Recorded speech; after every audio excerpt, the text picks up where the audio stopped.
कभी कभी वक्त और हालात हमें ऐसे मोड़ पर ले आते हैं जहां पर आकर जिंदगी खत्म होती हुई महसूस होती है। कभी कभी हम बड़े से बड़ा हादसा और गम बर्दाश्त कर जाते हैं, मगर जब रिश्तों के असल रूप सामने आते हैं तो हम बर्दाश्त नहीं कर पाते।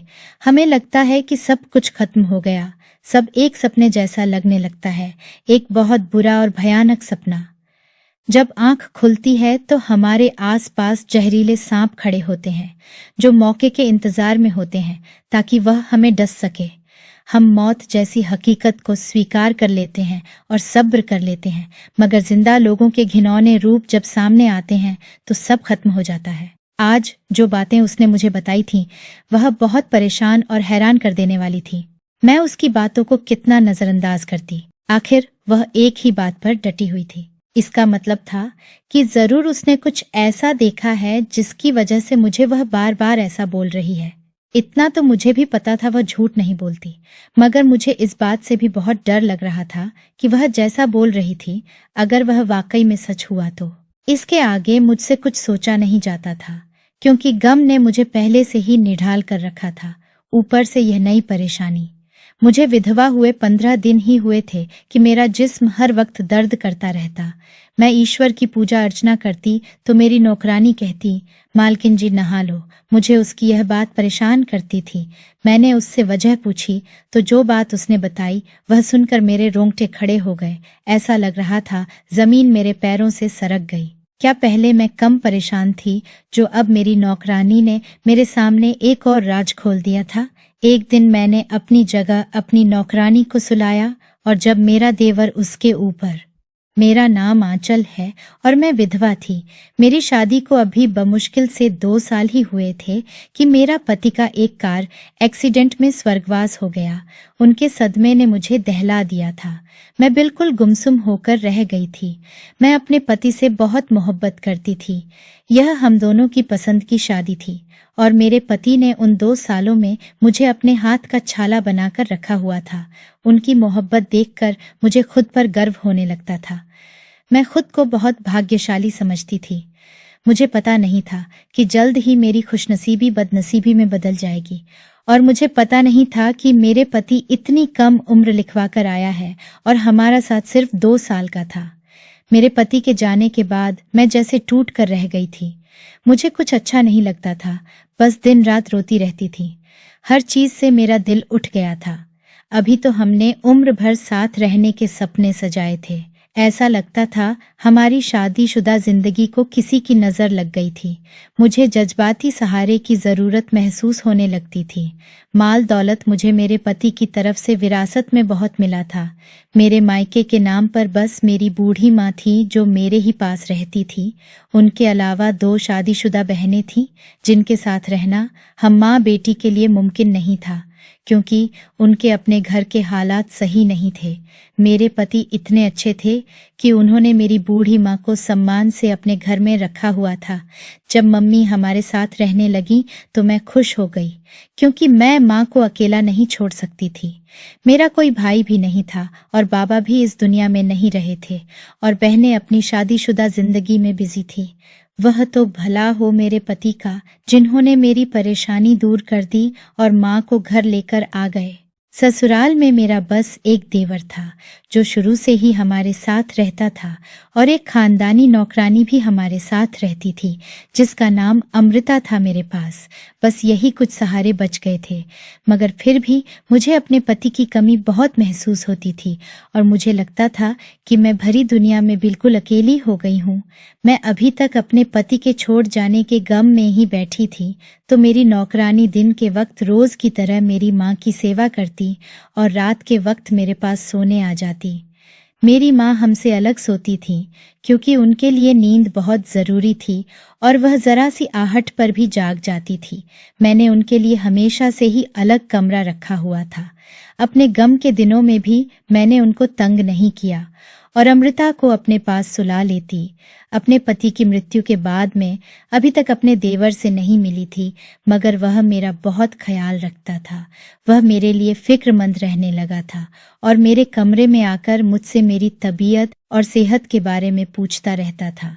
अपनी तरफ से सभी मुझे जज्बाती संतुष्टि देने में लगे रहते थे, ताकि मैं अपने पति को खो देने का गम खुद पर ज्यादा सवार ना कर बैठूं। सब कुछ सही चल रहा था।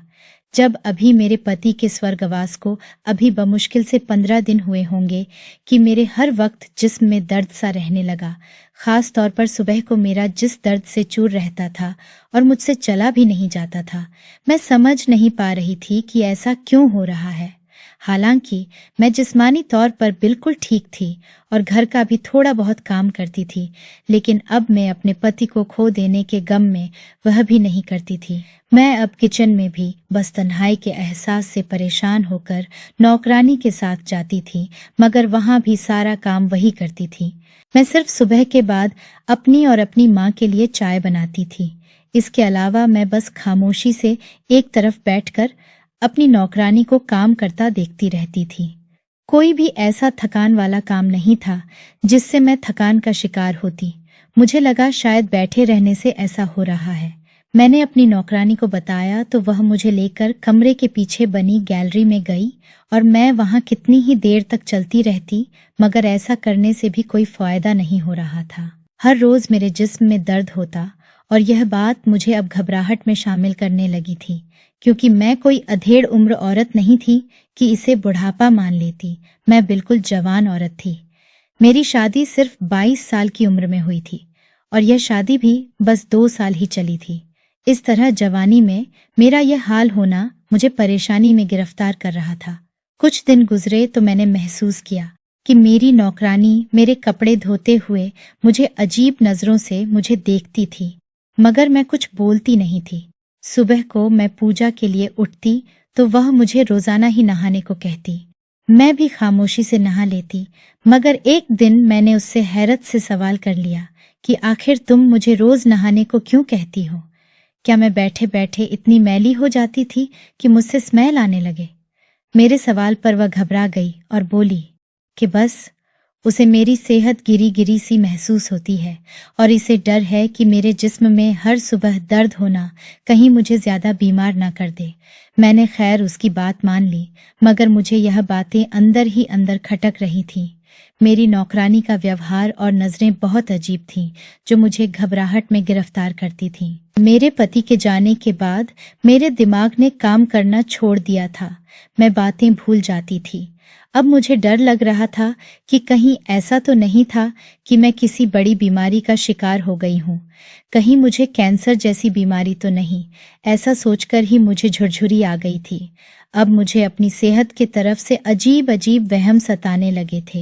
एक दिन मैं इसी तरह दर्द से पीड़ित बिस्तर पर पड़ी थी। मुझे हल्का सा बुखार भी महसूस हो रहा था। मुझ पर मेरे पति की मृत्यु का गहरा असर हुआ था। मैं बिल्कुल बेकार सी हो गई थी और इसी गम में ही शायद मैं अब बीमार सी रहने थी। एक दिन इसी परेशानी में अचानक मेरी नौकरानी अमृता ने अजीब सी बात कह दी, जिसने मुझे हैरान कर दिया था। वह मुझसे बोली कि उसे मेरे देवर पर शक है। मैं उसकी बात पर हैरान हो गई। उसे अचानक मेरे देवर पर क्यों शक होने लगा था और किस बात से उसे ऐसा महसूस हुआ था? मैंने उससे सवाल किया तो वह कुछ देर चुपचाप बैठी रही, जैसे कुछ सोच रही हो मुझे बताना सही है या नहीं। फिर गला साफ करके हिम्मत से बोली कि उसे लगता है कि मेरे देवर की नीयत ठीक नहीं है। वो रात के दूसरे पहर हमारे कमरे के आसपास घूमता है। मैं चौंक गई और फिर इत्मीनान से नहीं में सर हिलाया और कहा कि वह बस मेरे लिए परेशान रहता है, क्योंकि जब से मैं ब्याह कर इस घर में आई थी वह भाभी से ज्यादा मुझे माँ का दर्जा देता था। उसके सम्मान में कोई शक करने वाली बात नहीं है उसका। हमारे कमरे के बाहर घूमना भी मुझे मेरी फिक्र और ख्याल रखने का एक अंदाज लगा था। मैंने अपनी नौकरानी को समझाया कि वह हमारे घर का एक अकेला मर्द है, इसलिए वह हमारी रक्षा करता है। मेरी बात पर मेरी नौकरानी खामोशी से मुझे देखती रही और फिर कुछ देर के बाद बोली तो मुझे उसकी बात ने चौंका दिया। वह बोली उसे 1-2 बार नींद में शक हुआ कि मेरा देवर हमारे कमरे में आता है। हालांकि वह जानता था कि मैं गम में हूँ और जरूरत की बात भी उससे मेरी नौकरानी ही करती थी। लेकिन मेरे देवर का यूं रात के अंधेरे में खामोशी से हमारे कमरे में आना मेरी नौकरानी को खटक रहा था। अपनी नौकरानी की बात पर मुझे गुस्सा आ गया। वह सिर्फ एक शक की बुनियाद पर लगातार मेरे देवर को बुरा कह रही थी, जबकि मेरे लिए वह मेरी फैमिली का हिस्सा था। मैंने गुस्से से अपनी नौकरानी को टोका और कहा कि तुम्हें यह बात करते हुए शर्म आनी चाहिए। मेरा देवर मेरे छोटे भाई की तरह है। वह मुझे भाभी माँ कहता है और माँ वाला ही मान देता है। वह अपने भाई की जिंदगी से ही मेरे बहुत करीब था और उसकी नीयत पर शक करना मुझे बुरा लगता था। मेरे लिए वह बस 19 साल का एक बच्चा था। मेरे गुस्सा करने पर मेरी नौकरानी बेचारी घबरा गई और खामोश होकर हो गई। मैंने उसे तो चुप करवा दिया था, मगर मैं खुद अंदर से डर गई थी। अगर मेरी नौकरानी की बात ठीक हुई तो फिर मेरे पास बूढ़ी माँ के अलावा कोई नहीं था। मैं उस रात अपने पति के जाने का गम मनाती रही और कितनी ही देर घुट घुट कर रोती रही। कुछ दिन गुजरे तो मेरी नौकरानी ने मजबूरन दोबारा से वही बात छेड़ दी। इस बार मैं खामोश रही तो उसने मुझसे कहा कि हमें चेक कर लेना चाहिए, क्या सच है क्या झूठ। मुझे उसकी बात सही लगी। उस रात को मेरी नौकरानी के ही प्लान पर वह मेरे कपड़े पहनकर मेरी जगह बेड पर वह सो गई और मैं उसकी जगह सोफे पर सिमट कर सो गई। उस रात मेरी आंख एक पल के लिए भी नहीं लगी थी। रात का दूसरा पहर था जब मेरा देवर कमरे में आया। मैं फटी फटी आंखों से उसे देख रही थी। वह दबे दबे पांव चलता हुआ मेरी नौकरानी के पास पहुंच गया। मैं हैरानी से उसे देख रही थी। मुझे समझकर उसने अमृता के साथ जो हरकत की वह मुझे हैरान कर गई। मैं सदमे में घिरी उसे देख रही थी।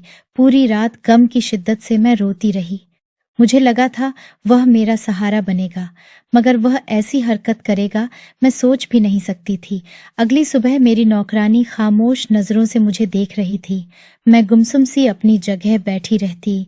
मैं चाहती तो अपने देवर को धक्के देकर घर से निकाल देती, क्योंकि मेरे पति की बहुत जायदाद थी और वह सारी जायदाद मेरे नाम कर चुके थे। ये जायदाद उन्हें उनके पिता की तरफ से नहीं मिली थी, यह उनकी मेहनत की कमाई की थी। यकीनन मेरा देवर भी इसी लालच की वजह से ऐसी हरकतें कर रहा था। मैं उसकी नीयत समझ गई थी। मेरा देवर जो मुझे भाइयों की तरह प्यारा था, एक ही रात में वह मेरे दिल से उतर गया था, मेरी नजरों से गिर गया था। मुझे उससे घिन आ रही थी। मैं सोच भी नहीं सकती थी कि मेरा देवर इस हद तक गिर सकता है। ऐसा तो मैंने कभी सपने में भी नहीं सोचा था। जिंदगी में और न जाने मुझे और क्या क्या देखना लिखा था। मुसीबतें थीं कि खत्म होने का नाम नहीं ले रही थीं। कभी कभी मुझे लगता था मेरी नौकरानी मेरे साथ कोई खेल खेल रही है।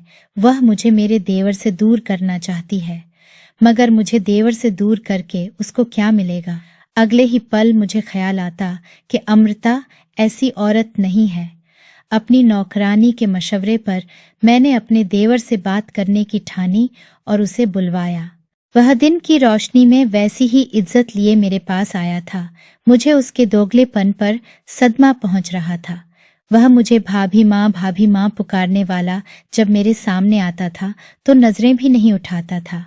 वह मेरे बारे में अपने दिल में ऐसे ख्यालात रखता था, मैं सोच भी नहीं सकती थी। इस बहरूपिये पर मुझे बहुत गुस्सा आ रहा था। मैंने उसे अपने सामने बैठाकर उसे हैरान होकर उसे देखा और बगैर किसी लगी लिपटी के उससे सीधा सवाल किया कि वह रात के वक्त मेरे कमरे में किस मकसद से आता है। मेरे सवाल पर वह हड़बड़ा गया। पहले तो उसने मेरी बात से साफ मना कर दिया और अमृता को झूठा कहने लगा, मगर जब मैंने उसे बताया कि रात में अपनी आंखों से वह हरकत करते देख चुकी हूँ तो वह चुप सा हो गया, लेकिन कुछ देर सर झुकाए बैठा रहा।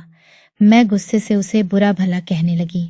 वह बजाय शर्मिंदा होने के मुझे सर उठाकर चालक नजरों से देखने लगा और बोला कि उसके अमीर भाई की जायदाद में उसका भी हिस्सा बनता है।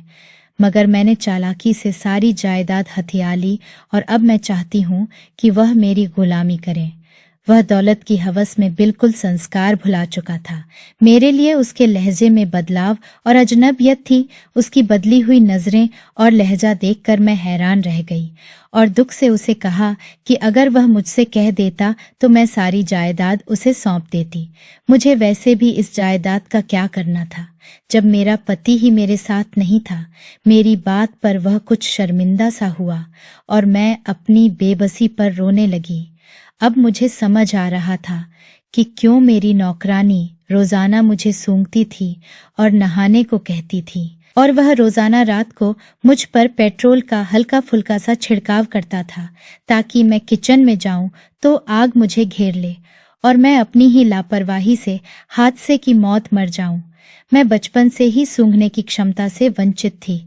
वह यह बात जानता था कि मैं सूंघ नहीं सकती थी, इसीलिए मुझे कभी पेट्रोल की खुशबू भी महसूस नहीं हुई थी, और उसने खुद यह बात स्वीकार की कि वह मुझे ऐसी दवाई खाने में मिलाकर देता था जिसकी वजह से मैं होले होले अपनी याददाश्त खो रही थी, और इसी दवाई की वजह से मुझे हर वक्त थकान महसूस होती थी और जिस्म में दर्द रहता था।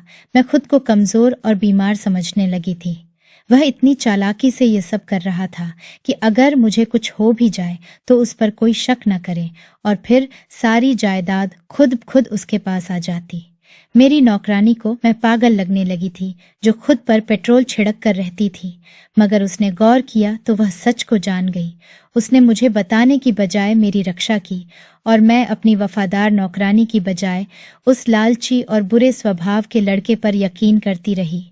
ये तो ऊपर वाले का धन्यवाद था कि उसने वक्त पर मेरी आंखें खोल दी थी। मुझे मेरे देवर की हकीकत पता चल चुकी थी। अब तो वह मुझे दीदा दिलेरी दिखा रहा था, हर दिन मुझे धमकाता था। मैं अकेली औरत थी जो इतनी मजबूर थी कि उस जवान मर्द का मुकाबला नहीं कर सकती थी। मेरी बूढ़ी माँ यह सारी हकीकत नहीं जानती थी। मैं उन्हें कुछ बताना भी नहीं चाहती थी। वह पहले ही अपनी बीमारी से लड़ रही थी और जिंदगी और मौत की उलझन में गिरफ्तार थी। अगर मैं उन्हें सब बता भी देती तो वह बेचारी कुछ कर भी नहीं पाती, उल्टा परेशान हो जाती। और एक मेरी नौकरानी अमृता थी जो मेरे साथ वफादारी कर रही थी। उस व्यक्ति ने हम तीनों औरतों को घर में बंद कर दिया था। वह घर से बाहर जाता तो अक्सर दरवाजा बाहर से बंद करके जाता। हमारे पास फोन भी नहीं था कि किसी से मदद मांगते ना बाहर जा सकते थे। हमारी नौकरानी हमारे घर में हमारे साथ ही रहती थी, उसका भी आगे पीछे कोई नहीं था। मेरे देवर के इरादे ठीक नहीं लगते थे। हमें पता नहीं था अब वह कौन सी चाल चलेगा, क्योंकि जो व्यक्ति मुझ पर पेट्रोल छिड़क कर मेरी जान लेने का इरादा रखता था उससे कुछ उम्मीद नहीं थी। मैं अपने पति को बहुत याद करती थी। मुझे वह वक्त याद आता था जब मेरा पति जिंदा था तो जिंदगी कितनी आसान थी, मगर अब तो मुझे जैसे मुश्किलों ने घेर लिया था। मेरा दिमाग तो इस मामले में बिल्कुल काम नहीं कर रहा था। एक तो पति के जाने का गम और ऊपर से देवर की हकीकत, इन सब सदमों ने मेरा दिमाग सुन कर दिया था। वह तो ऊपर वाले का शुक्र था जो इतनी समझदार औरत मेरी नौकरानी थी जिसने मेरी बहुत मदद की। अब भी जब मैं परेशानी से बेड पर लेटी छत को घूर रही थी तो वह मेरे पास आई और मुझे कहने लगी कि मालकिन, आपका देवर बाहर से घर को ताला लगा कर गया है। अभी उसकी वापसी में बहुत वक्त है। अब तो वह बहुत खतरनाक हो गया है, मरने मारने की धमकियों पर उतर आया है। इससे पहले कि वह हम तीनों बेसहारा औरतों को कोई नुकसान पहुंचाए, हमें कुछ करना पड़ेगा। मैंने अपनी नौकरानी से कहा, हम क्या कर सकते हैं? मोबाइल और फोन हमारे घर हैं नहीं, घर हमारा एक कॉर्नर पर है।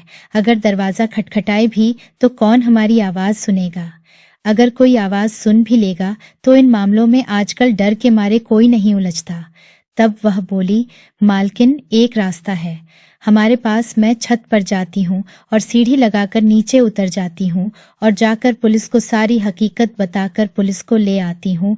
पुलिस बाहर से ताला देखकर समझ जाएगी कि उस व्यक्ति ने हमें कैद में रखा हुआ है। शुरू में तो मैं सोच में पड़ गई और सोचा क्यों ना अपने देवर के नाम सारी जायदाद करके मैं सुकून से कहीं दूर जाकर अपने पति की यादों के सहारे जिंदगी गुजारूं।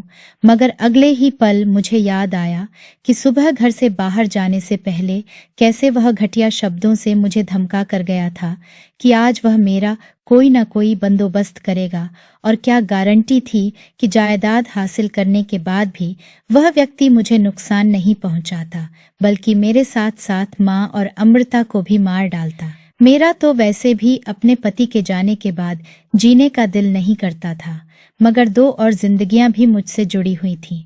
मैं उनको खतरे में नहीं डाल सकती थी। तभी मैंने अपनी नौकरानी को कहा, चलो जल्दी चलते हैं। हमने सीढ़ी नीचे रखी।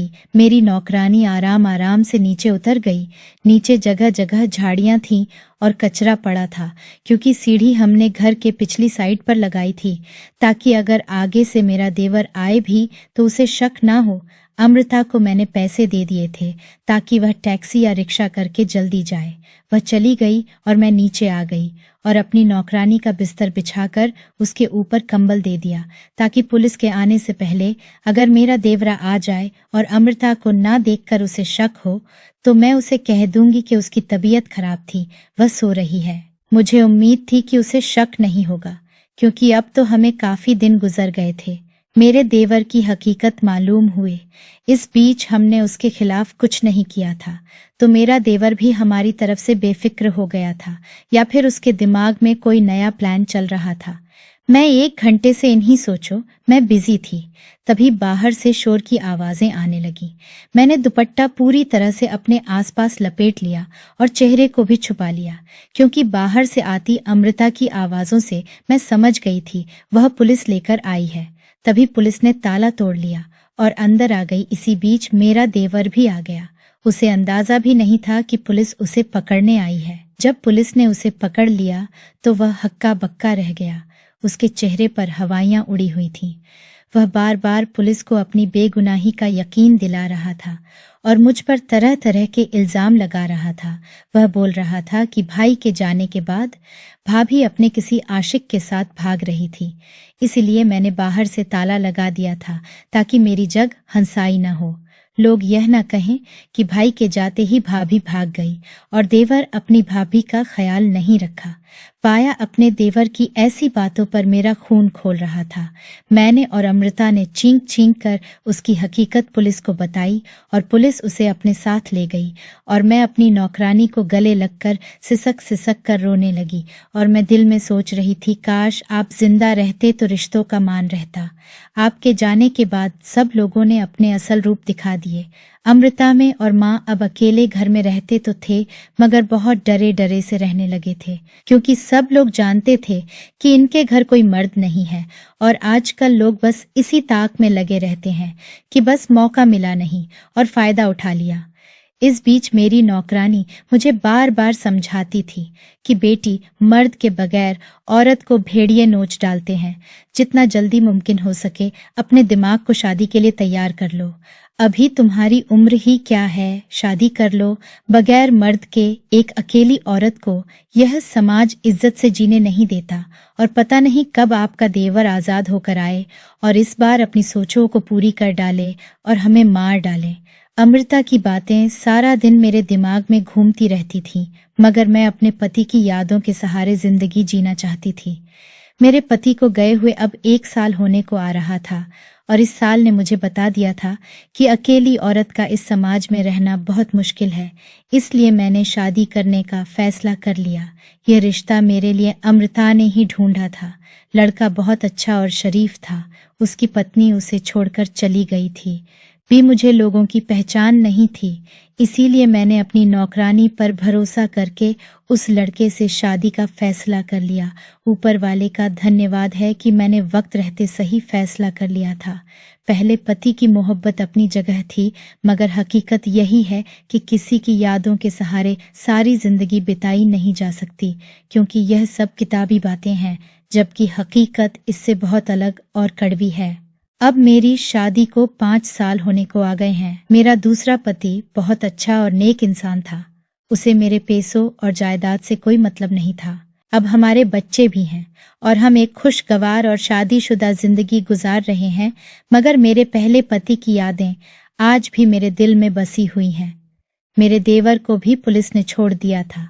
वह आजाद हो गया, और अब जब उसने देखा कि मेरी शादी एक अच्छे इंसान से हो चुकी है, तब वह पीछे हट गया, क्योंकि अकेली औरतों को देखकर तो सब उन्हें तंग करते हैं, मगर जब किसी मजबूत मर्द का सहारा उनके पीछे देखते हैं तो खुद ब खुद पीछे हट जाते हैं। अमृता आज भी हमारे साथ ही रहती है। उसने मेरा बहुत साथ दिया, जबकि मेरी माँ मुझे छोड़कर इस दुनिया से चली गई। इतनी मुश्किलों के बावजूद भी मैं अपने भगवान की आभारी हूँ और उसका धन्यवाद करती हूँ कि उसने कभी भी मुझे अकेली नहीं छोड़ी। इस कहानी को सुनाने का मकसद यही है कि हमें पता भी नहीं होता कि हमारे अपनों के रूप में चेहरे पर नकाब चढ़ाई कितने घिनौने चेहरे छुपे होते हैं। वक्त आने पर उनकी असलियत सामने आ ही जाती है, और जब सच सामने आता है तो बहुत तकलीफ होती है। जिस तकलीफ से मैं गुजरी, मेरी ऊपर वाले से प्रार्थना है कि कोई इस तकलीफ से ना गुजरे